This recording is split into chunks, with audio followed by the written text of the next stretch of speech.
What's going on, everyone? I'm Tolly Carr. It is a Tuesday afternoon, and we're getting closer and closer to a big announcement that we're going to bring to you. So, what we have here is I was trying to bring Charles Bishop up, so that's why when the live stream started, for some reason, Chuck, there was a ghost in the system, and I could not get your video up. But we can hear you, Charles. So, ladies, you do not get the beauty of Charles Bishop on your screen, but you do get the voice, which is, not a bad, not a bad We'll try to payoff. make we'll try to bring the voice out. All right. So, thank you guys for your patience off the top of the show here. Charles, we had a big announcement coming from Alcorn State University with their football program. We are still searching our inbox for the announcement, but of course, when news breaks, it comes out, and we have looked online and we have found out, and this goes back to a conversation that we'll give context to. But it looks like we have a new head coach at Alcorn State University. Chuck, what did you see online that was breaking with this story? Yeah, it looks as though Fred McNair will be moving on from Alcorn State University. If the reports are correct, it looks as though he may be the new head coach at Texas Southern University. And if you take a look at it on the surface, this would be a momentous move. You're talking about an individual who is an icon, if you will, with regards to Alcorn. The McNair name is synonymous with Alcorn, and for Fred McNair to be moving on to a different school, not only a different school, but you're talking about Texas Southern poaching a rival coach from a SWAC West rival. So this is huge with regards to what's happening at Alcorn and Texas Southern today. All right, so with Alcorn State, the direction they seem to be moving in is an internal direction, right, Chuck?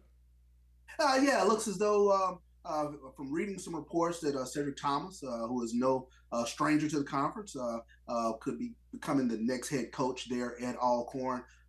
He brings with him an impressive resume where he has done some yeoman work in the SWAC before, and he's well respected with around the coaching circles in the league. So we'll see what happens with regards to Cedric Thomas takes on the helm of being the head coach at Alcorn. All right, if you're just tuning in, Charles Bishop is too pretty for being on camera today. We had some issues with getting his video signal in, but we do have his audio, so make sure you have it turned up, because if you're just watching the video with the audio down, you're like, why is Tolly talking and stopping, and then we don't see anybody else? So Chuck is here in spirit and in voice. Chuck, what does this do to the the wacky Western division of the SWAC, with not necessarily a coach swap, but some internal movement within the division? Yeah, I think you're looking at sort of a reshifting of the power, if you will, with regards to Fred McNair. 48 and 33 during his time there at Alcorn, but you're talking about a coach who's hoisted the SWAC championship trophy, a coach who has been to the Celebration Bowl. You're talking about an individual who has won with multiple quarterbacks, led multiple quarterbacks to SWAC championships at Alcorn. When you're talking about guys, John Gibbs, Norris Footman, Noah Johnson.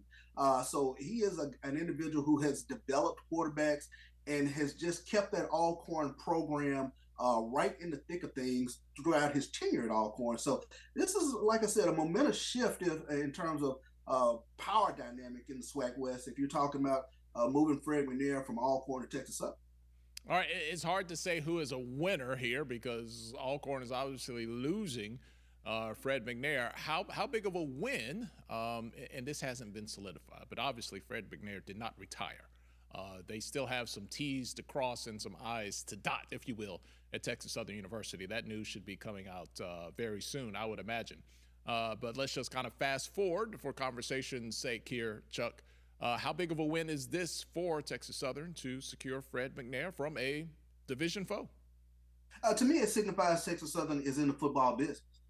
They are serious about their football program, especially when you take a look at all the great things that are going on at Texas Southern with regards to adding a weight room and some of the facility upgrades that they've done, and just providing Fred McNair the resources that he would need. He's already proven that he has had the ability to come over here in this tough Houston high school market and to get some players to come to Alcorn. to actually have an individual like Fred McNair within this high school market, that this is significant for Texas Southern, because not only do you take a look at the great football that's here in the Houston and Dallas area, but East Texas. East Texas is sort of an underrated area of Texas, but folks around here know that there is tremendous amount of talent when you're talking about high schools like Longview, other schools that are over there in the East Texas area that have produced talent that the University of Texas, Texas A&M, Oklahoma State has consistently gone to and gotten great talent. Well, Charles, not only, in Houston, the head coach at Texas Southern, you're not just competing against the SWAC, you're competing against the SWAC for your football schedule. But all that rich recruiting you just talked about, there are other schools outside of the SWAC who want to raid that talent as well. So it's two different competitions going on there in Houston. No doubt about it. I mean, and when you take a look at it and you look up and down SWAC rosters, it is dotted with kids from the Houston and Dallas area, as well as East Texas. I mentioned Longview, but Lufkin is another one that is a huge powerhouse in East Texas. Des Bryant came from Lufkin. So it is an area that is very, very rich with talent. And now you sit down an individual who, with his demeanor, has been able to go in and get some of those guys that are under the radar, but who came in and did a tremendous job with that Alcorn program. All right, if you're just tuning in, Alcorn State making an announcement today, just a few minutes ago. Chuck, I put in the request to make sure I was on the email list, but we do get this news outside of official announcement. So they are promoting from within because, and here's what my sources tell me, that there was an effort. There were two efforts at Alcorn State. There was a strong effort to keep Coach Fred McNair, and there was another contingent who said, let him eat cake in Houston. They were not able to come to an agreement or persuade Coach McNair to stay there in Alcorn State University, according to my sources that are out there, and he is now at Texas Southern. They promote from within. Defensive coordinator gets the boost up. What do you think, Chuck, were some of the blemishes? Well, I don't want to say blemishes. What were some of the things you think a coach like Coach McNair maybe covered up at Alcorn State that if you're from the outside, maybe you didn't see, things like resources or the lack thereof, that may be a challenge for anybody coming in there to continue to achieve beyond maybe some of the things that are readily available for you there as a head coach? Well, I think some of the things that sort of went public was the lack of resources, especially when you talked about that COVID seasons. There were some reports in terms of what they did not have and what he wanted to see in place there at Alcorn. And you never know how much that played a factor into some of the challenges during his time there at Alcorn. So I'm sure he had to take all that into consideration with regards to the resources that will be provided to him at Alcorn versus the resources that might be at his disposal at Texas Southern. So I think, obviously, beyond salary, it was those sorts of things that probably went into whatever thinking for Coach Fred McNair. Is there more resource-wise you live there in Houston? Is there more resource-wise? Is there a big enough gap that you could say, okay, I could see why a coach might say, hey, let me jump over here to Houston because I have more to work with at Texas Southern? Or is it, 6 over here, half a dozen over here? I've always said with regards to Texas Southern, they've never been shy about money that they need to spend for whatever resource they need. I think this is a pretty resource-heavy alumni, if you will, if I can use that word. You can. And they are now shifting those resources toward the football program. So I think, if we take a look at it on the surface, this is a football program that is ascending. They had kind of started that path under Clarence McKinney, but I think, when you add a potential Fred McNair to the mix, this could be one of those monumental hires that takes them over the top. All right, so it bears mentioning the McNair name in Houston carries some weight. His brother, the late great Steve McNair, was a draft pick of the then Houston Oilers before they moved to Nashville. That probably doesn't hurt, right? Sitting in a living room in Houston, and dad, you know, longtime Oilers fan, has fond memories, and there's Steve McNair's brother sitting right there. Undoubtedly, I don't, and I think that also is when you talk about the familiarity with regards to the Houston area. I'm sure that played a factor into some of Coach McNair's decision. And like I said, when you have already shown the ability to have an in with the high school coaches around this area, I think that, like I said, that goes a very, very long way. And when you hear some of the things in regards to Coach McNair's no nonsense approach to recruiting, and from his own colleagues, they know that he is a formidable recruiter, and now you've set him down here in this Texas area. I can't say that enough. It's momentous. All right, we got some people in the comments, or at least one person, Chuck, that doesn't necessarily agree with you on the resources, but these are factual things here. They can be proven. I have not done an audit of programs to see who's working with what, but I do trust Chuck when he says Texas Southern is resource heavy.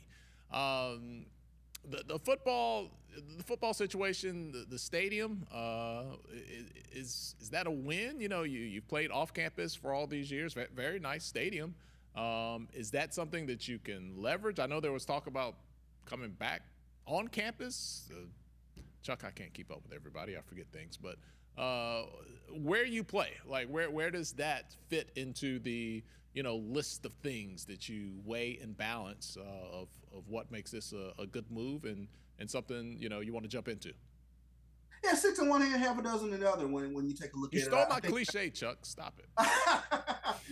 I think there's a contingent of fans that definitely want to see more games within a campus environment. But I've said this for a long time. I mean, I know nothing but playing away from a campus environment and having grown up in Jackson, Mississippi. So it's never been, something that has, piqued my interest in terms of where exactly the location of the stadium is. I've just grown up with playing away from campus. So that has never been an issue. We've seen the Texas Southern fan base turn out, especially when Jackson State came here a couple seasons ago. So we know the fan base is there. It's just a matter of turning the key and a winner kind of does that.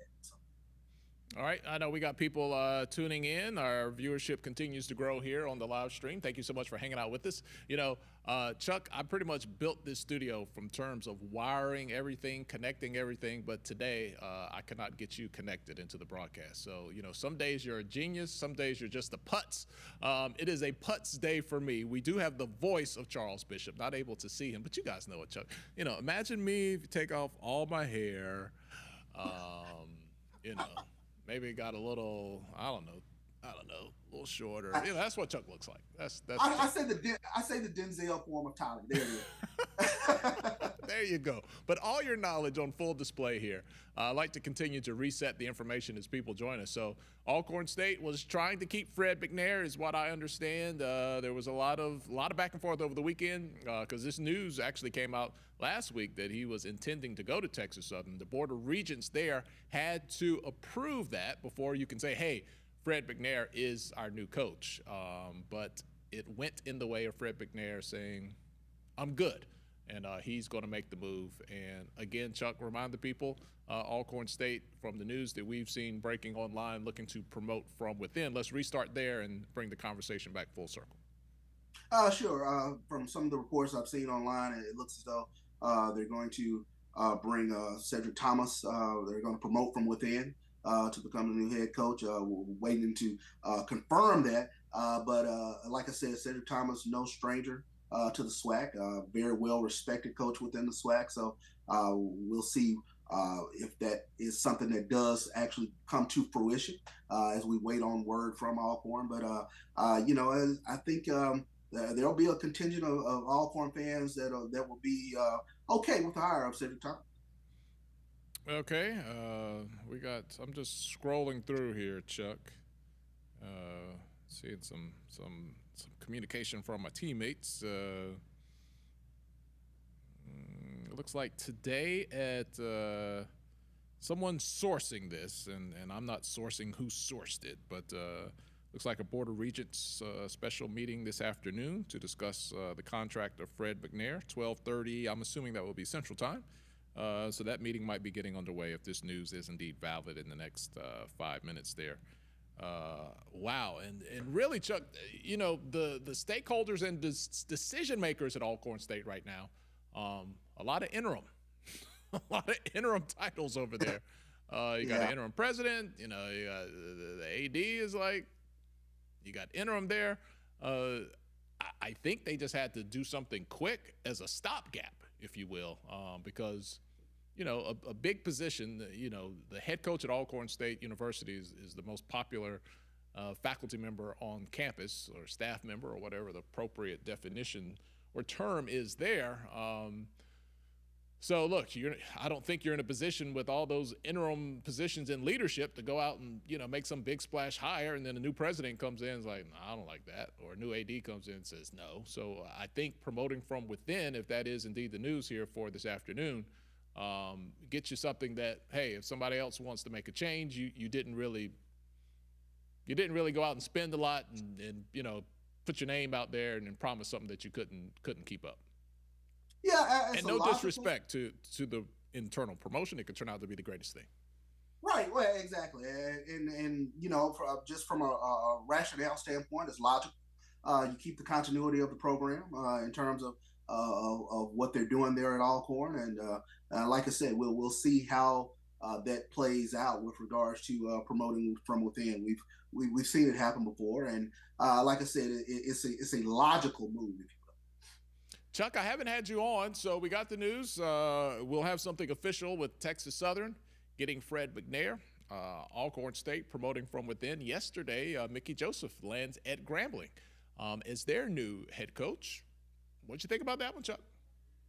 You know, he is another very well-respected coach with regards to Mickey Joseph. His name has been floating around the Louisiana circles for quite some time in terms of that coach that even Southern alumni wanted to see. And obviously, they're on Grambling staff. So I think his introductory press conference did a great job in terms of setting the tone, in terms of letting the SWAC know, letting the Grambling fan base know that G needs to be respected and feared again. So he's trying to bring that back to Grambling. They've had a few down years, not what we expect of Grambling football, but I've always said this, just Grambling football doesn't stay down very long. So I'm expecting a bounce back shortly here from the Grambling program. That name still carries weight, and they're still able to go out and go get some good players. Yeah, it has been down longer than it has ever been down in a very, very long time. Going on five. This was the 5th season without a SWAC championship. 5 years passing without getting one. So that's something you can pencil it in almost throughout history, that at least every 4 years Grambling is going to win a championship. And if you're a student athlete there, member of the football team, between your freshman and senior year, you're going to get at least one championship. So this is the first time in quite a while, if for the first time, that that has not been the case. So when we look at the SWAC West now, Chuck Bishop joining us in spirit and in voice, not able to connect him video-wise today. Do we just wipe the slate clean in the SWAC West and say, all right, this is a total do-over? We got so many moving pieces around here that we just can't say whatever momentum from last year will carry over into the next season, because it is like a brand squeaking new division. And I think that's the exciting part, Tolly. I mean, when you say wipe the slate clean, you really do wipe the slate clean, because even if you look at it from a quarterbacking perspective, taking a look at it, Andrew Body's in the transfer portal at Texas Southern. Southern will be breaking in a new quarterback. Prairie View will be breaking in a new quarterback. And you just kind of go around the conference, and there's a lot of turnover, a lot of churning. So I'm with you all the way on that in terms of wiping the slate clean. And I was just kind of laughing about it. We don't know what we're even going to see going into SWAC Media Day. There's so much turnover, if you will. A lot of name tags. Andrew, order name tags now. Exactly. So I think that's really exciting. It's really exciting in terms of going into this 23-24 season. All right, Chuck, imagine you're a younger, more athletic man and you are Andrew Body. You're sitting in the portal and you look back at where you came from, and that door is, theoretically still open. And you see a coach that has done a pretty good job at developing quarterbacks in his time at Alcorn State. Might that make a, I want to, what do the kids say? Not run it back. What do the kids say, Chuck? Or they want to circle the block or spin it, something, whatever. Sorry, I'm old. Whack. I can't keep up. I tell you, it would certainly spin the block. Pause. I think that's what they say, Chuck. Spin the block on it. It would certainly give me pause, that's for sure, because like you mentioned, he develops quarterbacks. I mean, when you go from John Gibbs to Lenoris Footman to Noah Johnson, all winners in their own right. What has always stuck with me with regards to Fred McNair is he develops quarterbacks to their strengths.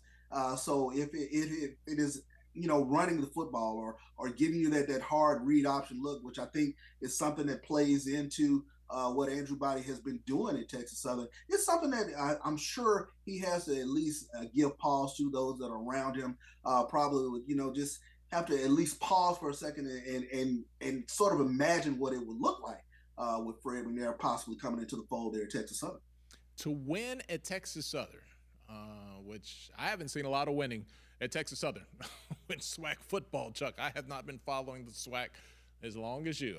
I tried to put my East Coast bias aside and stretch out my interests in the last decade.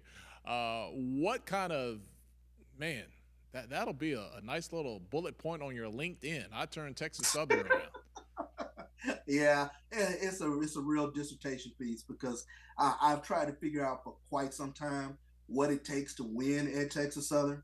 Because you would think everything is there, right? Yeah, exactly. And it's been a variety of reasons. It's been we talked about resources at times. We talked about lack of resources here. We talked about not being able to recruit the Houston area, not being able to recruit East Texas.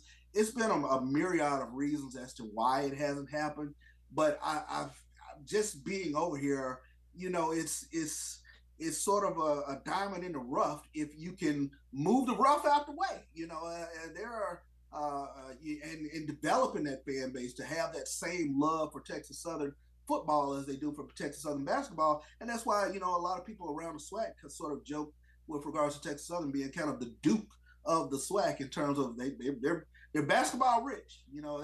Rich lineage with regards to basketball, but the football hasn't quite panned out in recent memory. Well, if you guys have been watching the last couple of years, I think Duke football might be better than basketball. Right, exactly. Duke basketball's leaning on memories right now in the last couple of seasons. How big are the shoes to follow in of Fred McNair at Alcorn State? Enormous. You're talking about a legacy name there at Alcorn, whether you're talking about Fred or Steve, Fred being the older brother, but that McNair name carries weight at Alcorn. And like I said, he's hoisted the trophy there at Alcorn, 48-33 over his tenure there at Alcorn, but he's hosted SWAC championship trophies.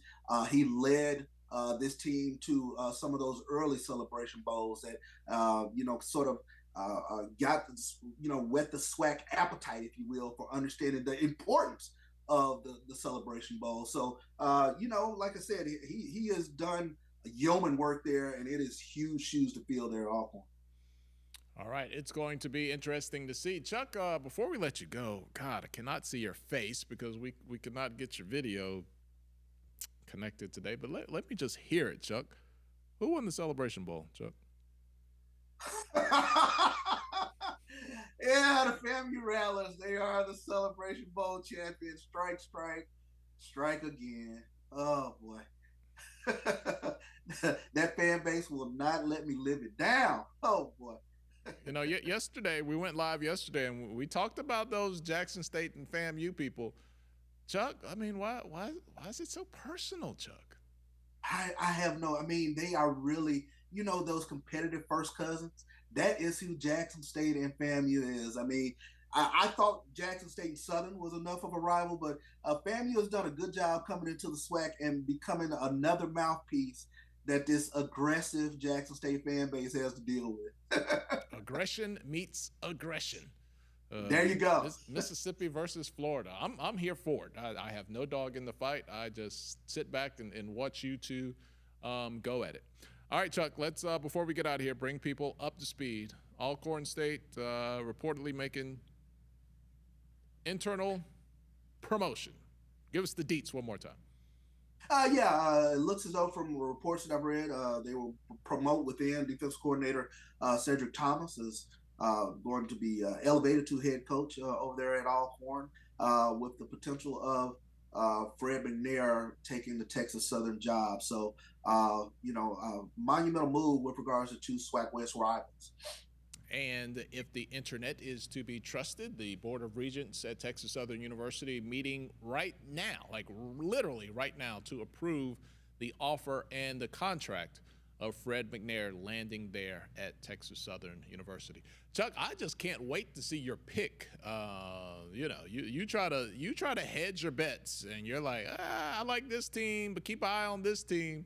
You're probably going to keep your eye on about 5 teams this summer when we have to figure out who's going to win the SWAC. Yeah, I mean, it is a complete pick-em, man.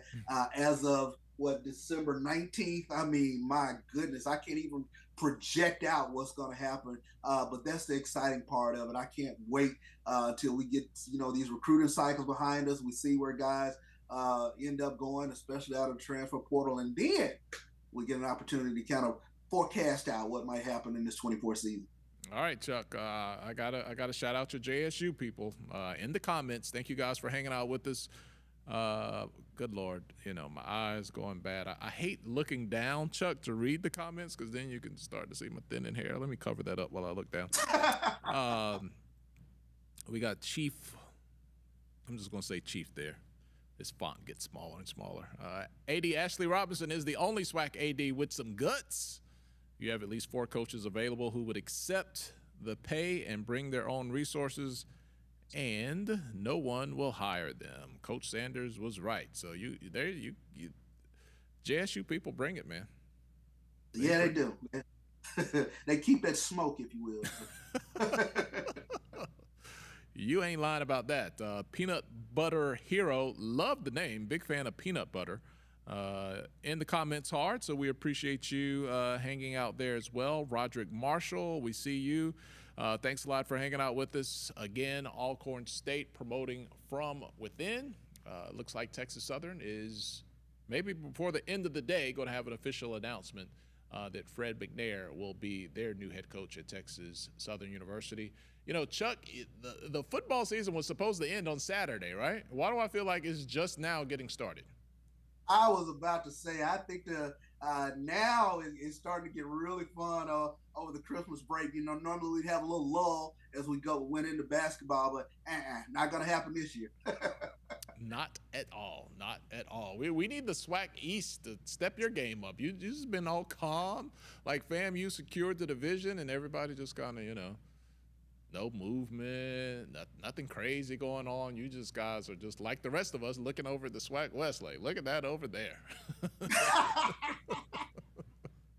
We've got 3 potential coaching changes: Texas Southern, Grambling. I know UAPB is like, oh wow, look at all this. Chuck. I keep saying we're going to get out of here, but I keep thinking of stuff to talk about. Man, it really seems like we've gone full circle. Like 2 years ago, 3 years ago, even late last year, the move was, let's bring in, high-profile people. Let's bring in NFL guys. I don't have a problem with that. It seemed like that was the tide that was hitting the shores, but it now seems like that tide has receded. The new tide that's coming in is going back to more familiar names in the SWAC, more internal hires. We've seen 2 this week, last week, in the last 7-10 days. It seems like that tide has shifted here from the last couple of years, Chuck. Yeah, I'm sure there's a lot of thought that's gone into it. Like you mentioned, things tend to happen in cycles, but during that particular time, I think Jackson State, obviously they knocked it out the park with Coach Prime, Coach Deion Sanders. And I think schools looked at, can we replicate that success Jackson State had? But I think people have kind of started to understand that how much of a unicorn Coach Sanders was. I mean, you're talking about one of one that checked off a lot of boxes with regards to not only coaching acumen, but the ability to go out and recruit talent. It's not easy to replicate. So now we're seeing sort of a different tide wash in, if you will, with regards to the familiarity of knowing what's within the conference. Economics play a part, you think? There was, you talk about those cycles. 3-4 years ago, it was a different feeling in America. There was a lot of what I'm just going to call corporate guilt out there. There was probably a lot of money floating around. People felt like they needed to give back to the HBCU and African American communities. There may have been some opportunities financially that, maybe kind of drying up now. I don't know, Chuck. I'm just thinking. But I know it feels a lot different than it did in 2020 and in 2021. Some of that overall riding goodwill seems to be in shorter supply, and that could affect the cash flow. Yeah, I think you hit on something in terms of the changing in the climate of the country, Tolly. Like you said, when Coach Prime came to Jackson State, we were at a different, flashpoint in the history of this country. And like you mentioned, there were a lot of entities that turned their eyes to HBCU programs and things of that nature. But we're at a different flashpoint now within the history of this country. So how that plays into a coaching hire, you never know. But I tend to say that prime effect, it is real. It had an impact during its time there within this HBCU stratosphere. All right, so we will continue to monitor the news, and we will continue to talk to you. We'll continue to listen to you in the comments. Make sure you go to hbcugameday.com. We got reporters over there who have been working on getting this information out as Chuck and I just kind of babble along here talking to you guys. So those are the places to be. Thank you so much for hanging out with us on YouTube. Chuck, you and the good doctor, it's Tuesday, right? Tuesday today? Yes. You guys will have a little something to talk about this evening, right? Yeah, we'll have a little something to talk about. We might even have a Celebration Bowl winning coach on tonight. So looking forward to it in terms of tonight, Dr. Fields. The Celebration winning coach is already out of the news cycle. Right, exactly. Oh, Willie Simmons is old news on a Tuesday. God, on a Tuesday. I mean, it just happened Saturday. My goodness. But looking forward tonight. He's still got confetti in his hair, Chuck, and he's already exactly. old news here. But yeah, we'll be on tonight from 6 to 7 Central, 7 to 8 Eastern Time. Dr. Fields inside the HBCU Sports Lab. Of course, you can catch us on Facebook as well as YouTube, where we will be going live tonight and talking, kind of recapping a little bit of the Celebration Bowl and I'm sure the news of the day today. And there may be even more to come before you guys go on air this evening. Chuck, it was good to see you, man. We didn't get to see you during the live stream today. I'll do 20 laps after the show. I'll take the blame for that. But I did get to see you in person over the weekend. You had a chance to come by the studio, man. You ate all my snacks. That's how Charles does. He comes in, he raids the cupboard while he's here. He raids the pantry, but it's all good, Chuck. I'll overlook that this time. I will always say Tolly has the good snacks. Oh my goodness, have a blast over there. All right, for Charles Bishop in Houston, I'm Tolly Carr here in Atlanta. Thank you guys so much for hanging out. It's been a real fun day of news. Still more to come, and we'll talk to you guys soon.